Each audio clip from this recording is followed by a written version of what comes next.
Y si algo tiene enero es una agenda recargada de temas judiciales políticos. Uno de ellos es el que venimos siguiendo de cerca, que arrancó en ese primer mensaje del presidente Alberto Fernández el 1 de enero, el pedido de un juicio político de los 4 miembros de la Corte Suprema, un pedido que todavía estamos esperando que empiece a hacer su trámite, digamos, su curso por el Congreso, por la Cámara de Diputados. Estamos a la espera de que se reactive a través del llamado a extraordinarias, pero ya pudimos leer cuáles eran los fundamentos de esa petición, fundamentos que tienen que ver con la conducta de los 4 magistrados, fundamentos que tienen que ver también con algunos fallos y algunas decisiones.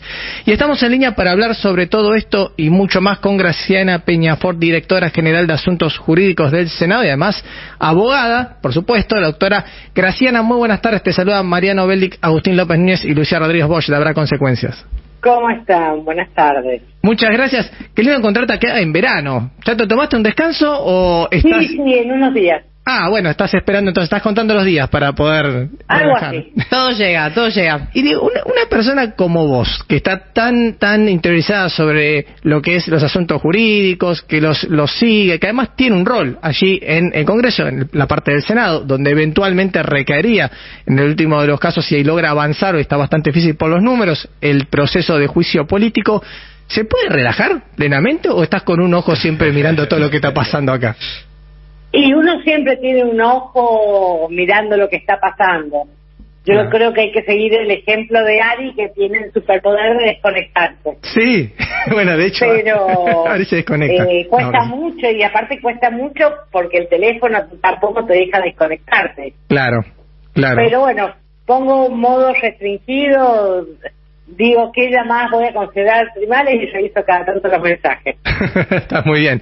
Bueno, entonces yo te voy a molestar antes que te vayas, te vamos a molestar antes que te vayas de vacaciones, claro, para conocer tu mirada sobre lo que está pasando, empezando obviamente por lo que tiene que ver con lo que hablábamos al introducir esta nota, la Corte Suprema.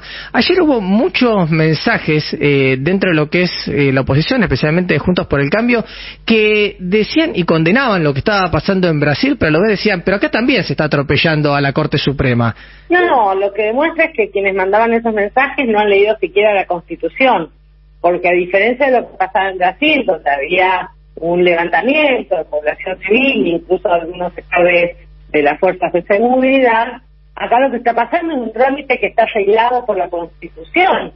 Es decir, los señores que armaron la primera Constitución y que quienes la han sostenido, dejaron explícito y posible el trámite de remoción del juicio político ante magistrados que no actúan como corresponde. No hay punto de comparación, es como, no sé cómo explicar, no hay punto de comparación. Uno es un proceso de facto, contrario a la democracia, contrario a las leyes, y otro es un proceso conforme a la Constitución. Exactamente. Y ahora te cambio el eje, pero te mantengo en el punto comparativo. ¿Hay un punto de comparación entre cómo está actuando la Corte Suprema aquí en la Argentina con respecto a sus fallos y cómo actuó, por ejemplo, la justicia en Brasil en su momento en contra? No, porque la Corte Suprema en Brasil, al momento de revisar sentencias que resultaron arbitrarias, las revisaba efectivamente. Ajá. En la Argentina no ha sucedido eso, donde la Corte no solo revisa sus sentencias arbitrarias, voy a recordarte que hasta ahora no ha revisado la Usum, por ejemplo, sí, sino que además dictaminó las sentencias arbitrarias en desmedro de toda la población argentina. Pienso en voz alta la situación con la ley con la coparticipación, pienso en la situación con el Consejo de la Magistratura. Está claro que la Corte de la Argentina no solo revisa sus actos equivocados, sino que además comete nuevos. Escuchaba a Hugo Yasky hablar acerca de la necesidad de poder explicar el proceso del juicio político a las personas. ¿Vos crees que lo están consiguiendo, que se está logrando explicar de manera correcta para lograr ese volumen de apoyo político en la sociedad para poder avanzar con este proceso? Mira, es muy difícil explicar un proceso de juicio político cuando tenés los niveles de blindaje mediático que hoy tienen la oposición y los mismos miembros de la Corte Suprema.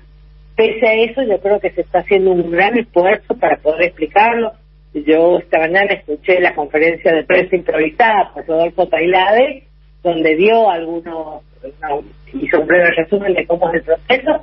Me pareció súper claro, la verdad es que yo lo escuché con atención, me pareció sumamente claro, y creo que lo están haciendo los miembros de la Comisión de Juicio Político, lo está haciendo un sector de la política, por supuesto sin negar las dificultades comunicacionales que el tema tiene, porque está sujeto a un bombardeo mediático que solo tiende a encubrir y que busca un solo objeto, y es que no se llegue siquiera a hacer la acusación, porque en el entendimiento de los operadores mediáticos y también de ciertos operadores políticos, la exposición de los hechos de la Corte va a ser imposible que luego se defienda a los miembros de la Corte.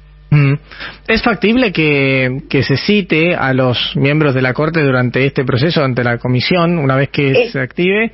Eso... Es factible porque es una de las competencias que tiene la Comisión.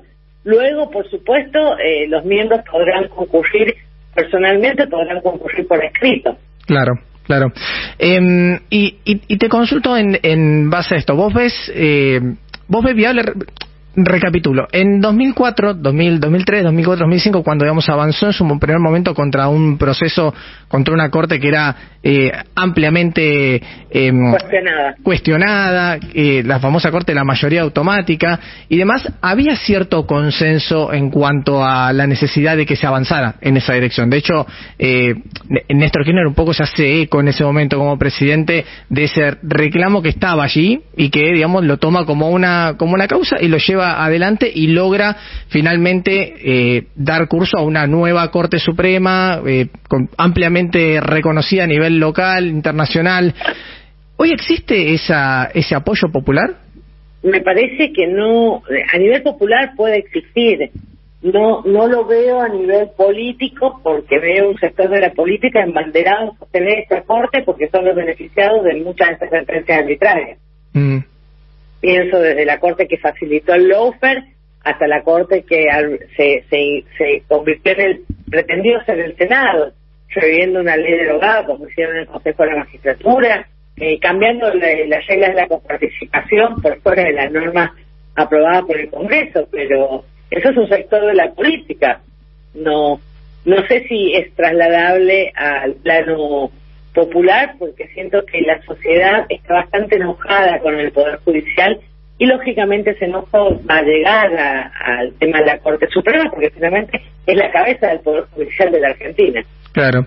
Bueno, pero hay un punto de común, digamos, en que en 2003 también la sociedad estaba bastante enojada con las instituciones en general, digamos, me parece que no son asimilables, porque en el 2003 veníamos de la crisis fenomenal del 2001, donde todos los poderes del Estado estaban profundamente cuestionados.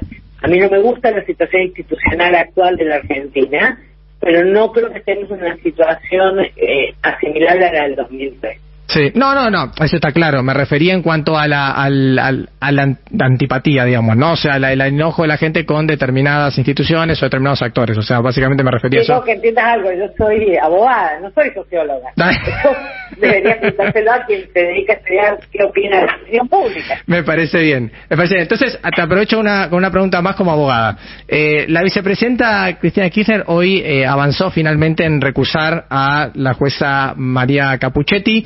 Esta vez en base a una información que se conoció, por lo menos trascendió públicamente a fines de la semana pasada, si mal no recuerdo, que tiene que ver con las vinculaciones entre Cappuccetti y un instituto de seguridad que está dentro de la órbita de la ciudad de Buenos Aires. ¿Vos ves que esto puede llegar a avanzar, que finalmente puede llegar a lograrse esta recusación que ya hace tiempo se viene pidiendo? Yo tengo la sensación de que las recusaciones en esta causa en particular, como en otras, tiene un fuerte interés de Comodoro Pi de que los jueces no sean recusados. Estas causas caen en determinados jueces por determinados motivos, y yo lo que vi es que frente a la recusación, frente a la posibilidad de que no se produjera la prueba, ya Comodoro Pi rechazó esta recusación. Yo a veces pienso que Cappuccetti, tal vez si de ella dependiese, se apartaría, pero no sé si aún queriendo la van a dejar apartarse. ¿Vos ves que se esté avanzando algo en la causa que tiene que ver con el intento de asesinato con la vicepresidenta? No, ya la estamos verdad es que hablando no de... se está avanzando, surge la prueba de distintas medidas, pero no se toman medidas concretas al respecto, y eso implica que no haya avance. Graciana Peñafort, disculpame, directora general de Asuntos Jurídicos del Senado, muchas gracias por este tiempo y por conversar con nosotros.